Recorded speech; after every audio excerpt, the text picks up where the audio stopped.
सब लोग कहते हैं अखिलेश कश्यप के कहानी के दर्द आज हमारे सामने बना अखिलेश कश्यप जी को जन्मदिन के अवसर पर मुलाकात हुई। हम जानल चाहते हैं अखिलेश जी अभी भी मार्केट में राहुल नाम होता कि अखिलेश जी भी गंदा गीत लिखा फिर वो अखिलेश जी के बोलत देखिए ए पर का कहे के बाद प्रणाम सबके भोजपुरिया श्रोता के। और सबसे बड़ा चीज बा कि हमनी के आज तक वो अगर जो कहता वो दिखाओ कि कौन गंदा गीत लिखले बनी। हमनी के तो खूब निमन गीत मार्केट में बाजत था और हम शुरू से ही जब नया नया लिखत रही तबो ले रुआ संगे चल रखले बनी हमनी के रुआ संगे बनी जाए 2 बजे रात के अश्लीलता के विरोध करे के बाद हमनी के खड़ा बनी जाए रुआ संगे। हमने के कहा लिखत इन जगह में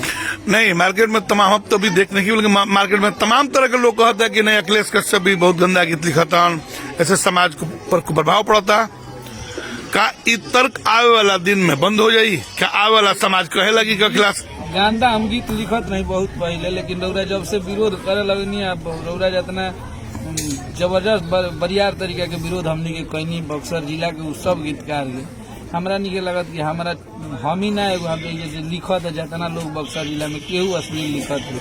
कहे से कि सब कोई के भाई घर के बात बा और बक्सर रहत नहीं कहीं धरा जाता नहीं हमने के तो दिक्कत बा ऐसे छोड़ देने साफा लिखल है। हमने तो म्यूजिक डायरेक्टर का नाम रहा गोलू गुलजार जी से। गोलू गुलजार जी आज तमाम तरह के गीतन के चलते भोजपुरी समाज मरमाहित हो रहा बा भोजपुरी समाज खराब हो रहा बा अतने ना लड़कियन के नाम लेके गीत गावल जाता कार हुआ से उम्मीद रखल जा सकता अपना भोजपुरी के प्रति राउर अपन कर्तव्य का नहीं भाई भोजपुरी के बचावे खातिर भोजपुरी के सुंदर बनावे खातिर भोजपुरी के 8वें सूची में पहुंचावे खातिर।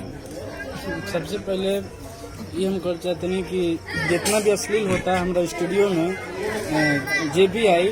मतलब कि हम पूर्ण प्रयास करब ये कि मतलब अश्लील केहू के ना गवाई और मार्केट में अच्छा गीत जाओ जैसे कि हमारे घर की बेटी बहन ना सबके घर के बेटी बहन के अच्छा मतलब वो होके एक अच्छा गीत सुनने के मिले और समाज सुधरे। और हमारा स्टूडियो में जे भी आई हम पूरा कोशिश करब कि अश्लील गाना रिकॉर्ड ना करी और सबके समाज में अच्छा गीत जाए ताकि सबको घर के बेटी बहन या सब हर जगह वो गाने के सुनल जा सके। बोलो जो कुछ बताओ तो रहुआ एगो चीज आगे तू करी सबसे आग्रह करी जे भी राइटर लिखत होके जे भी गायक गावत होके अपना एक बार बहन के गीत सुनावे अपना माई के गीत सुनावे अपना पत्नी के गीत सुनावे अपना बेटी के गीत सुनावे ओकर बाद रिलीज करे रहुआ आग्रह करी सबका से बोली कि हम आग्रह करते सब राइटर गायक से हम सबसे आग्रह करते हैं कि सब अच्छा गीत लिखो और हर जगह सुनल जा सको वो गीत के। बहुत बहुत धन्यवाद। बावजूद आज फिर अखिलेश कश्यप से एक और सवाल खड़ा करते हैं अखिलेश जी आज मार्केट में तमाम तरह की जो भ्रांति पैदा बा रुआ नाम भी भ्रांति पैदा बा रुआ गीत से गलत समाज के संरचना वाला समाज में गलत संदेश जाला अभी रुआ कहने की ना ठीक बा हमने लिखत तो हमें वो आग्रह करब कि रुआ अपना साथे साथे तमाम राइटर तमाम गायक तमाम लोगों से आग्रह करी कि जे भी राइटर लिखता अपना बेटी बहन अपना माई अपना चाची अपना भौजी अपना फुआ के खाली गीत सुना के तब मार्केट में भेजो। अगर माई अपन चाची अपन बहन अपन बेटी अगर टिक लगाओ दिया ग्रीन सिग्नल देती है कि हाँ गीत सुने लायक बा तब तो रुआ लिखी वगैरह के गवाई और गायक लोग से भी कहता नहीं कि जौन गीत रुआ गावे के मिलता और वो अपने खाली बेटी बहन चाचा चाची फुआ फूफा जेकरा बा जरूर सुनाई अपना माई से खाली जरूर सुनाई कि माई हमार है गीत बा हम गाई कि ना गाई अगर माई लगाओ ब्लूटिक तो गावा आना तो छोड़ दो।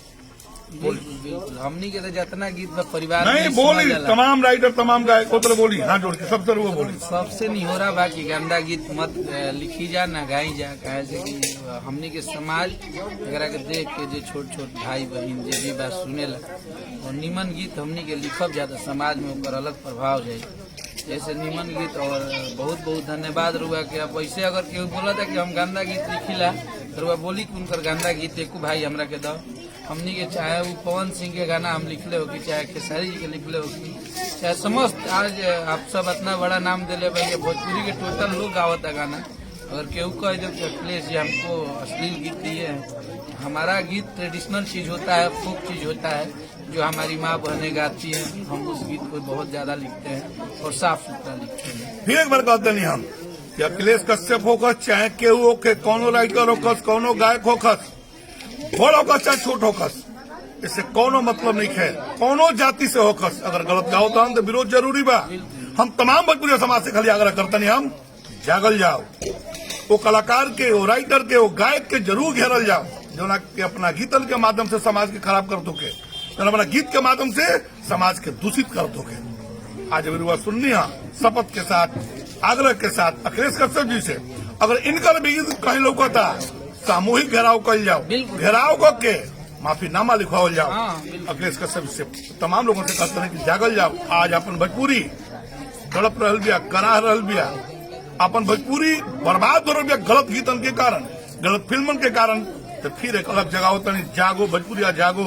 बचा लो अपनी भोजपुरी को। सबका के प्रणाम। धीरे कल आग्रह करता नहीं, अपना भोजपुरी खातिर लागल जाओ, अपना भोजपुरी खातिर जागल जाओ, भोजपुरी के 8 सूची पहुंचाओ जाओ, फिर धल जाओ ओकरा के अपना गीतन के माध्यम से भोजपुरी के बर्बाद कर।